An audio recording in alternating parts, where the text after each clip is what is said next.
carnaval é um evento gigante no Brasil, não é mesmo? E junto com toda essa festividade vem muita liberdade. Mas a gente não pode esquecer de uma coisa, o respeito. E é disso que a gente vai falar no episódio de hoje. Vamos falar sobre a população LGBT e gênero aqui em Uberlândia. Então não perca isso, mas agora a gente vai curtir o carnaval. Vamos lá!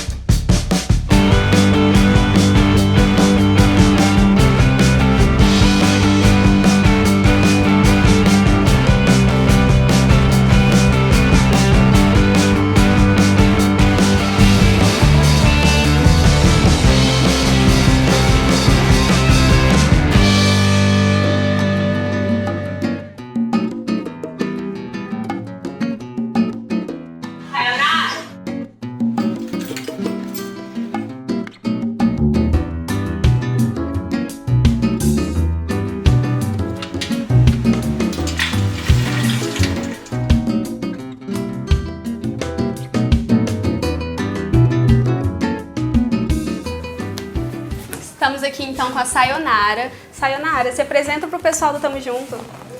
Meu nome é Sayonara Nogueira. Meu nome é imenso, mas eu vou chamar só Sayonara Nogueira. Eu tô com 45 anos e sou professora. Sou pesquisadora e hoje eu venho atuando muito no movimento fora do país. E você chegou numa congruência assim, de ativismos, né, como professora, como mulher trans. E como que esse histórico surgiu em você, na sua vida pessoal mesmo, na sua descoberta da sua identidade? Na verdade, eu me identifico como uma pessoa trans desde criança. Então, desde que eu tenho 6, 7 anos de idade, eu já me identificava como uma pessoa trans. Mas como falar de transexualidade em 79, em 80, 81? Não existia isso, né? Eu lembro do meu pai discutir com a minha mãe nos bastidores, eu no quarto, e eles falavam que eu era pederasta. Uma época muito mais conservadora, né? Muito mais conservadora, então não tinha como a gente abordar essas coisas. Então, o ideal ali, para minha pessoa, era ficar dentro do armário, né? Sim. Então, assim, eu tive alguns privilégios, eu sempre falo isso, eu assumo os meus privilégios, de ter uma família que depois com o tempo acolheu, aceitou. Mas assim, na verdade, o processo de transição mesmo começou dentro da universidade. Porque ali eu vi um lugar que seria propício para isso, né? Foi um ambiente mais aberto. Nem tão aberto, mas foi mais propício. Mais propício. Né? Então assim, a primeira coisa era o cabelo, né?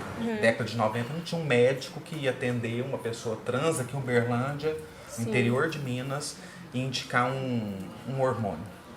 Né? Claro. Então, assim, a gente começa uma automedicação, a gente começa a ver a transição acontecer, começa a ver as mudanças corporais. Só que aí eu formo, né? E eu tenho que trabalhar. Então, eu vou para a sala de aula, a Sayonara ali naquele momento tinha que estar escondida. Porque eu via que a minha transexualidade ela destacava. E eu sou professora de geografia, eu estava dentro da escola para dar aula de geografia. Sim. Não para falar de gênero, não para falar de identidade de gênero, nem da minha vida pessoal. Mas as pessoas, elas tinham que entender isso. Então, aí eu mostrei o meu lado profissional dentro da educação, e aí eu voltei essa transição. Então, na verdade, eu vou encerrar ela em 2006. Você foi pioneira aqui em Uberlândia, né, em registro do nome social, em Sim, Minas. Em Minas foi. Como que foi quando soltaram essa resolução? Você já correu pro cartório com os documentos? 2009 2009 a Carta do SUS autorizou o uso do nome social na saúde. Então eu peguei a carta do SUS e levei para educação e falei, eu quero ser chamada assim a partir de agora. Eu quero todos os meus documentos escolares no nome de Sayonara. E aí eu tive um problema com uma inspetora em 2010. Ela me desrespeitou na sala de aula, na frente dos meus alunos. Eu liguei na ouvidoria do estado. Eu falei, olha, aconteceu isso e isso, vou fazer boletim de ocorrência, que não sei o quê. E aí o trem pegou fogo. Eu não sabia que essa denúncia minha ia explodir lá em Belo Horizonte. Então explodiu em Belo Horizonte. Na época, o governador da época criou uma resolução onde funcionários da administração pública que fossem travestis e transexuais poderiam utilizar o nome social. Então eu fui a primeira no estado a ter direito a usar o nome social nos diários escolares, em livro de chamada, livro de ponto, essas coisas. Isso é muito importante para Isso. legitimar vocês mesmo. E aí, essa resolução que deu o impulso para a retificação depois. Sim. Isso foi em 2011, a retificação ela começou em 2014.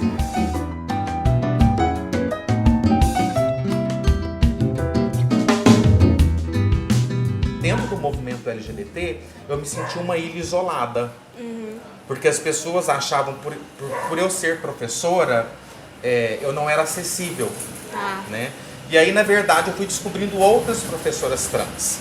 Então, assim, eu descobri 5, 6, 7 e logo eu recebi o convite de uma rede, a Rede Trans Brasil, que é a Rede Nacional de Pessoas Trans Brasil, em 2013, 2014, para ir para a diretoria dessa rede. O meu nome lá fora, ele ficou oscilando, né? Só que isso gera intrigas, isso gera vaidades, que me levou ao afastamento da rede trans. Como eu já tinha um grupo de professoras de contato, a gente formou o Instituto Brasileiro Trans de Educação. A gente percebe que tem uma evasão escolar muito maior devido à transfobia, LGBTfobia no geral.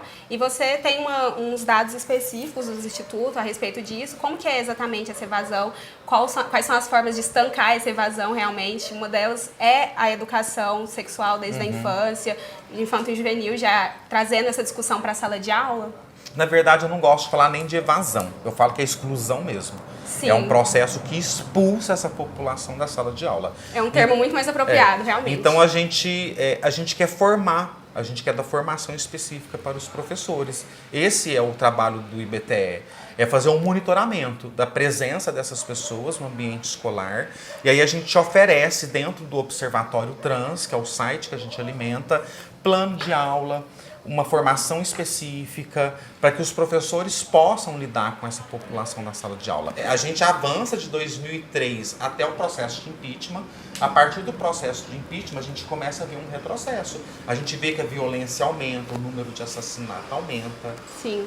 Entendeu? E é uma das a outras... política do nome social é uma política que está dentro do governo deles, né? Além de eu disputar com as pessoas, com a sociedade, eu ainda tenho que lidar com as vaidades dentro do movimento. Diversos desafios. Então, que acaba te adoecendo também. Vamos criar um grupo de autoajuda. Então, eu, meu marido e mais um amigo, nós criamos o coletivo Marsha P. Johnson, que seria, na verdade, um grupo de autoajuda. Sim. Né? Aí a gente trouxe as mães pela diversidade, né? Para elas também poderem falar com os pais dessas famílias, né, que têm filhos LGBTs. Então, era um grupo onde as pessoas viam e desabafavam suas dores, suas angústias. E ali a gente fazia encaminhamento com psicólogo, com psiquiatra. Né? Criaram uma rede de apoio. E aí o nosso grupo foi descoberto pela Fiocruz. Ah, sim. Onde nós trabalhamos um grupo focal, onde foi desenvolvido o aplicativo Dandara. Queria que você contasse um pouco mais pra gente do Dandara, porque acredito que muita gente pode ficar interessada em querer baixar, utilizar mesmo dessa rede, que é outra rede de apoio para as pessoas LGBTs e de proteção também. Conta pra gente. Tem muita informação dentro do aplicativo, dá pra você fazer denúncia anônima também. Sim. De algum LGBT que esteja sofrendo agressão, até assédio moral no trabalho. Você pode se cadastrar e fazer a denúncia.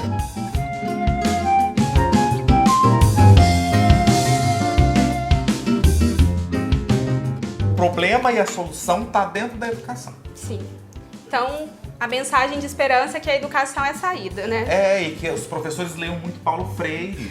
As pessoas têm que ler Paulo Freire, né? Sim. Eu acho que é um educador fenomenal e ele, assim, ele trata disso tudo. A particularidade de cada um tem que ser respeitada. Ele trata. Você pega as obras dele, se você lê ele vai tratar de todas as questões, não só LGBT. Ele vai falar da questão do negro, ele fala da questão da mulher. Então, assim, ele vai tratar de toda essa diversidade, como ela tem que ser abordada dentro da sala de aula. Então, a dica é leiam Paulo Freire. Leiam bastante, consumam bastante Paulo Freire.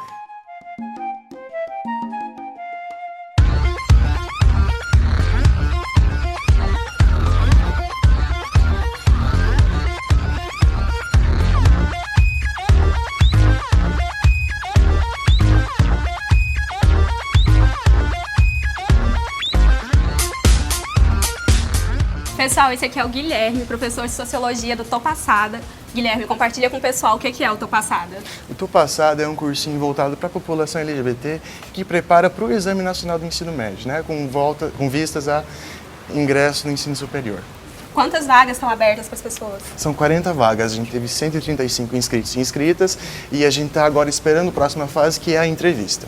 E o curso é gratuito? Está disponível gratuitamente? Sim, o cursinho é gratuito, ele é ofertado aqui na UF como projeto de extensão, então ele é para atender a população com alguns critérios socioeconômicos. Ah, precisa ser então estudante de baixa renda para entrar nesse cursinho? Precisa ser um estudante que tenha feito todo o ensino médio em escola pública ou em escola particular com bolsa integral. E como que são selecionados os professores desse curso? Como que estão sendo captadas essas pessoas que vão dar as aulas e distribuir esse conhecimento? Por enquanto a gente procurou pessoas da comunidade LGBT ou pessoas próximas que se voluntariaram para dar aula no cursinho e também outros profissionais, assistentes sociais, psicólogos, outras pessoas que estão ajudando a coordenar o cursinho. E como é o preparatório dessas aulas? O plano de aulas vai ser voltado especificamente para quê? O objetivo é atender o Enem, né? Preparar para o Exame Nacional do Ensino Médio. Mas é claro que em algumas aulas a gente vai ter um conteúdo específico para a população LGBT, então vai discutir sociologia, história, cultura LGBT e também vai ter outros momentos, alguns sábados letivos, que a gente vai fazer atividades, inclusive para o público externo também ao cursinho, para discutir a questão do atendimento, de como acontece a discriminação na escola, o que a gente pode fazer para resolver esses problemas. Uau, muito conteúdo, né? E como que você, Guilherme, se sentiu atraído por essa iniciativa do Tô Passada? Na escola, às vezes, a gente como LGBT acaba passando por algumas experiências que fazem a gente não gostar muito, não valorizar muito a escola. Então, quando a gente se forma, vira professor, a gente começa a perceber que a gente precisa ajudar os outros a ter também um ambiente confortável para o estudo. E é por isso que a gente pensou um cursinho preparatório para o Enem, para que a nossa comunidade também consiga entrar na universidade, que às vezes é muito prejudicada. Guilherme, sobre a questão da permanência na universidade, vocês vão dar um aconselhamento ou um acompanhamento pós-Enem para esses estudantes? Com certeza, a gente pretende acompanhar eles desde antes da inscrição e depois também de acabar as aulas do cursinho desse ano. Então a gente quer estar com os nossos alunos depois, enquanto eles estiverem na universidade, quando eles forem procurar bolsas, quando eles forem lutar por mais bolsas para a comunidade LGBT. Então a gente tem psicólogos, assistente social para acompanhar tudo isso. E a gente quer estar presente na vida dos nossos alunos também, né? Para você, Guilherme, que diferença você acha que o Tô Passada teria feito se você tivesse acesso a esse cursinho lá no seu ensino médio? Teria me ajudado a me sentir mais acolhido por outras pessoas da comunidade LGBT. Eu teria me inteirado mais em vários dos espaços da universidade, porque eu já teria conhecido pessoas, teria sido um pouquinho mais extrovertido, teria pegado um pouco mais o gosto de estudar mesmo, por ter tido um espaço confortável para ser quem eu sou. Então a gente espera que o Tô Passada faça isso pelos estudantes, né? Com certeza. Guilherme, então a gente só tem a agradecer por todas as informações, de verdade. A gente só tem a agradecer pelo Tô Passada e por tudo que vocês estão proporcionando. E aí, conta para as pessoas como se faz para inscrever, buscar mais informações e ir atrás do Tô Passada. A gente agradece a divulgação do projeto, a gente quer que mais pessoas saibam. Realmente, o ano que vem a gente vai ter a seleção para uma nova turma. É só acompanhar pelo perfil do Instagram, Tô Passada Pré-Enem. Tudo junto, sem hífen. Acompanhando por lá vai ter todas as notícias, todas as atividades para outras pessoas que não sejam alunos do cursinho também. Muito obrigado. Tô Passada Pré-Enem, fica a dica.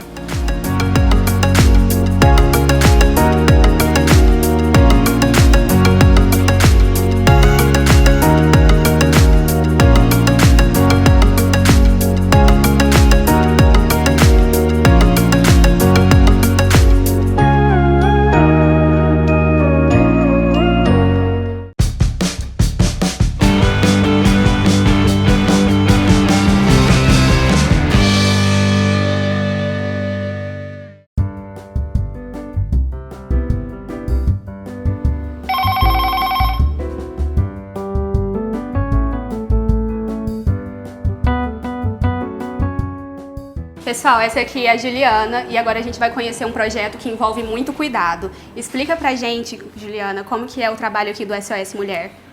Boa tarde, gente. Eu sou uma das psicólogas que compõe a equipe da ONG SOS Mulher e Família. A ONG ela existe desde 1997. Ela foi uma iniciativa de voluntários e voluntárias aqui da cidade de Uberlândia mesmo, né? Pensando em um serviço que pudesse promover o cuidado e atenção a mulheres vítimas de violência. Então esse é o público central de atendimento e cuidado da ONG, mas a gente também tem vagas direcionadas a homens que são autores de violência e queiram receber o atendimento aqui na ONG e crianças e adolescentes que passam por essa mesma vivência, tá bom? À medida que a ONG foi evoluindo, crescendo, ganhando destaque, né, ela se tornou uma parceira da prefeitura no sentido de receber uma subvenção, que é o que garante, então, hoje, o funcionamento mínimo da ONG. Essa subvenção ela surgiu a partir de um acordo de trabalho, que ele é renovado periodicamente e revisto periodicamente entre a prefeitura e a equipe. E essa verba ela é destinada para algumas questões básicas, como, por exemplo, a contratação do que a gente chama de equipe fixa, que é uma equipe mínima que a gente tem aqui dentro para garantir o funcionamento da ONG. Ah, muito legal, Juliana. Então vamos continuar conhecendo, né, esse Claro. projeto tão legal. Vou explicar para você um pouco como que funciona o atendimento, tá bom? E o que garante o atendimento aqui dentro da ONG. Então, Karen, as demandas aqui elas são múltiplas e são bem diferenciadas, inclusive de um caso para o outro, né? Então, por exemplo, chegam mulheres aqui que elas reconhecem primeiramente que elas sofrem violência física, enquanto tem outras que vão contando de momentos de chantagem emocional, violência moral, psicológica e às vezes até mesmo patrimonial. Assim, Diferentes tipos de abusos, né? Isso, com relatos de ou ele me agrediu fisicamente, ou ele me impediu de fazer algo que eu queria ter feito, ou ele me fez escolher entre ele ou algum outro tipo de comportamento ou outra relação, até mesmo com o familiar. Então a gente acolhe essa demanda entendendo que é violência contra a mulher, né? E a partir do momento que a gente acolhe, a gente começa a entender, através dos vários atendimentos que a gente oferece aqui na ONG, como que essa mulher reconhece o que ela vivencia.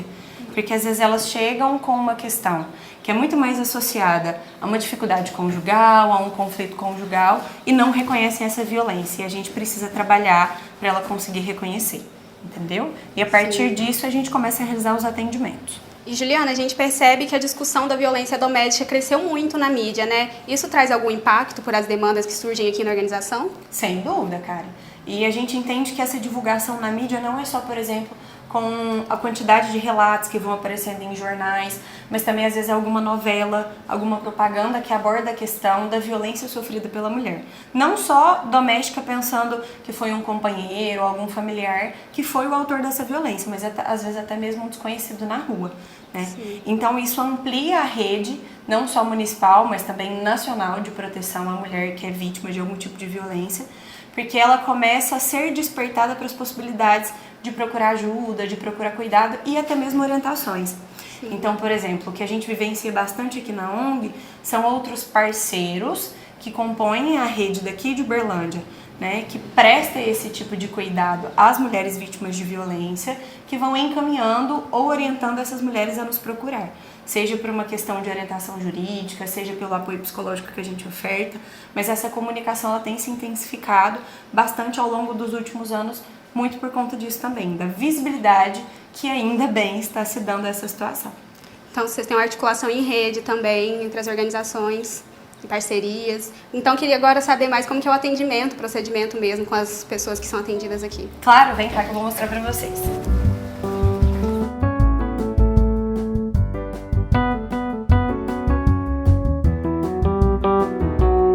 Como o cuidado com o sigilo e a segurança dessas mulheres que são atendidas aqui? A gente entende que a maioria dessas mulheres chega aqui em uma situação de vulnerabilidade muito grande. E até mesmo com medo, trazendo preconceitos, estigmas em relação à própria vivência de violência, né, que marca a história delas. Então o que a gente sempre ressalta, desde o primeiro atendimento para essa mulher, é que nenhuma informação que ela traz para nós é compartilhada com outros serviços ou outras pessoas sem a autorização dela. Então é um lugar para se sentir segura e acolhida. Vamos continuar conhecendo? Claro.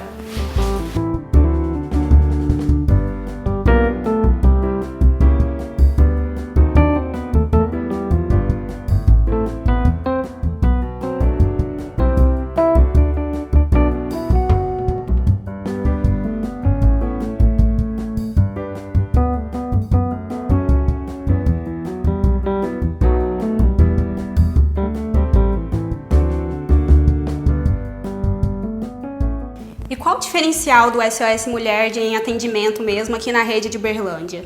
A rede de enfrentamento, em sua maioria, ela é composta por órgãos de denúncia, acompanhamento jurídico, iniciação de algum processo judicial, enquanto a ONG ela é uma das únicas organizações municipais que visa o cuidado.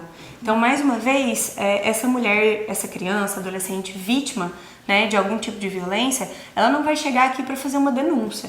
ela vai chegar para ser cuidada, para a gente entender quais são os aspectos sociais, econômicos, emocionais e psicológicos que estão sendo alterados ou estão sofrendo algum tipo de interferência por conta dessa situação de violência, né? Então, esse serviço de acompanhamento é o diferencial da ONG, até mesmo pensando no atendimento psicológico continuado, né? Não é como se essa pessoa viesse aqui uma única vez, vai conversar com o psicólogo, vai receber as orientações e depois não vai retornar, né? A gente entende que em vários desses casos é necessário um acompanhamento psicológico continuado para fortalecer essa pessoa, para ela conseguir lidar e enfrentar com essa situação de violência. Então, um cuidado muito mais próximo e atencioso, como você recebendo a gente aqui, né? Muito obrigada, de verdade, por toda a informação, todo o conhecimento e divulgação dessa ONG tão importante para a sociedade.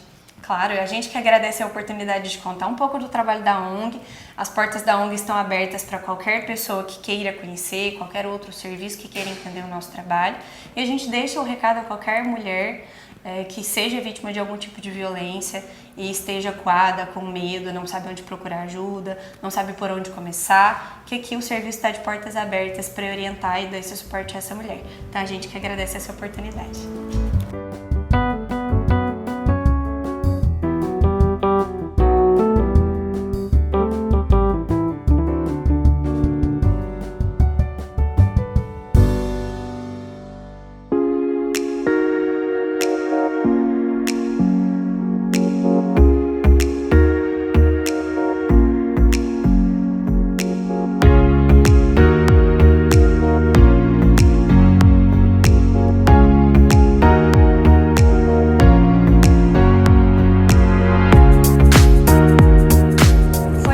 Então agora a gente vai falar um pouquinho mais de respeito e cuidado. E para isso a gente vai conhecer a Cláudia, ativista de movimentos sociais, feminista, e que vai contar um pouquinho mais dela pra gente. É isso mesmo, folia tem que estar associada à empatia. A gente que faz parte desses movimentos sociais feministas, SOS Mulher e Família, Conselho de Direitos, Núcleo de Estudos de Gênero, a gente traz essa mensagem que é fundamental. Por isso que a gente troca likes por respeito. O assédio sexual desde 2001 é crime. A gente tem a questão do estupro, que é ofensa à dignidade sexual, independente do orifício onde aconteça, se é a boca, se é o ânus, se é a vagina, desde que não haja reciprocidade, é violência contra a mulher, é violência de gênero. Então não é não, né? Não é não e ponto. É outra frase das nossas camisas educativas e preventivas. Sim, e na época do carnaval os casos de assédio e abuso crescem muito e podem ficar perdidos, né? Porque muitos são sutis. Então explica aí para o pessoal como diferenciar isso. A gente encontra cotidianamente, mas em época do carnaval, os relacionamentos afetivos abusivos, né? Às vezes a pessoa bebe um pouquinho, só que ela bebe e não bate no companheiro do boteco, né? Então é importante a gente dizer, vai direcionar essa violência conforme as construções de gênero. Eu não posso deixar de falar disso como educadora. A gente vai inventando o lugar de homem e mulher, subalternidade feminina, o outro como extensão e objeto. Então, nesse sentido, essa violência nos relacionamentos, violência conjugal, também é preciso que se busque ajuda e dar um basta, porque senão no carnaval ela se intensifica e o Brasil já é o 5º lugar no ranking mundial em feminicídios. Para evitar tudo isso, a prevenção. E o apito contra o assédio, né? A gente apita, o outro fica meio perdido, porque quem tem que abaixar a cabeça e ficar com constrangimento é quem ofende, e não quem é ofendido. Cláudia, como que você contextualiza o avanço desse cenário de violência aqui na cidade e no Brasil como um todo? Infelizmente não dá pra gente fazer uma análise linear e evolutiva, né? Saiu do pior para o melhor.